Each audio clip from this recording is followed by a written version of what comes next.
তারা বাংলাদেশ থেকে দুর্নীতি কমাবে।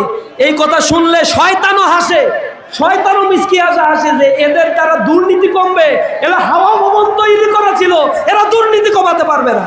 জালিম যারা হয়ে উঠেছে, এই নব্য জালিমদের বাংলাদেশে আর জায়গা দেওয়া হবে না। যারা দেশকে 5 আগস্ট পরবর্তী ক্ষমতায় যাওয়ার পূর্বে ইজারাদারি মনে করে এদেশের জনগণকে জুলুম নির্যাতনার নিষ্পেষণ করেছে, এই জুলুমবাজদের এই বাংলাদেশের জনগণ আর দেখতে চায় না। ইতিমধ্যেই তারা 232 জন বনি আদমকে হত্যা করেছে, মায়ের বুক খালি করেছে, প্রকাশ্য দিবালোকে পাথর মেঘে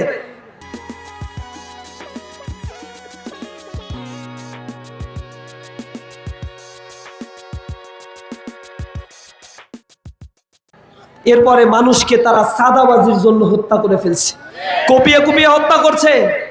73 জন নারীকে তারা ধর্ষণ করেছে। 2-3 দিন আগেও মিরেশ্বরায়ে 7ম শ্রেণীতে অধ্যয়ন করা একজন বোনকে ছাত্র দল, যুব দল, বিএনপির নেতাকর্মীরা একসাথে সংঘবদ্ধভাবে তারা ধর্ষণ করছে। ইন্না লিল্লাহি ওয়া ইন্না ইলাইহি রাজিউন। কত নিকৃষ্ট পশু আর জন্তু জানোয়ার তারা। ক্ষমতায় যাওয়ার জন্য এক লোলুপ দৃষ্টি নিয়ে পড়ে আছে, জনগণকে লোপাট করার জন্য তারা প্রস্তুতি নিচ্ছে।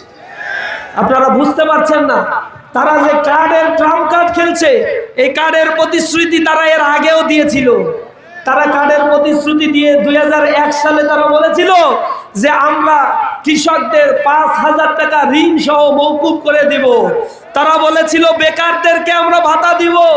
তারা তাদের প্রতিশ্রুতি রাখে নাই। তারা বলেছিল দ্রব্যমূল্যের দাম কমাবো, সিন্ডিকেট কমাবো, পারে নাই। তারা দুর্নীতি কমানোর কথা তখনও বলেছিল, কিন্তু তাদের সময়ে দুর্নীতিতে বাংলাদেশ পরপর বিশ্বের মধ্যে 1 নম্বর অবস্থান নিয়েছিল। তো এখনো তারা আবার বলে দুর্নীতিতে তারা বাংলাদেশ থেকে দুর্নীতি কমাবে।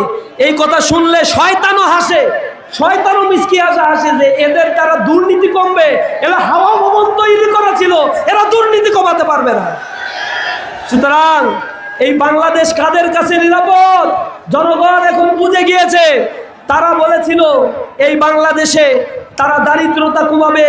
তাদের 10 বছরের শাসন আমলে দারিদ্র সীমা গ্রাজুয়ালি বৃদ্ধি পেয়েছে, তারা দারিদ্রতা কমাতে পারে না। টাকা বিদেশে পাচার হয়েছে, তারা এগুলো বন্ধ করতে পারে নাই। সুতরাং তারা বাংলাদেশে আসলে কিভাবে বাংলাদেশ পরিচালনা করবে তা ইতিমধ্যেই তারা দেখিয়ে দিয়েছে। সুতরাং পুরানো বন্দোবস্ত আমরা আর চাই না। এই বাংলাদেশে এখন নতুন বন্দোবস্ত হবে ইনশাআল্লাহ।